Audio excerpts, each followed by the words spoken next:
Nandito na naman ako sa ating Espertoram upang ipakita sa inyo kasi full wheel na lang ito mga kabakal.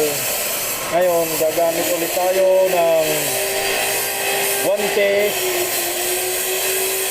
Magwawantis tayo, tapos kailangan pa rin ng e-tron.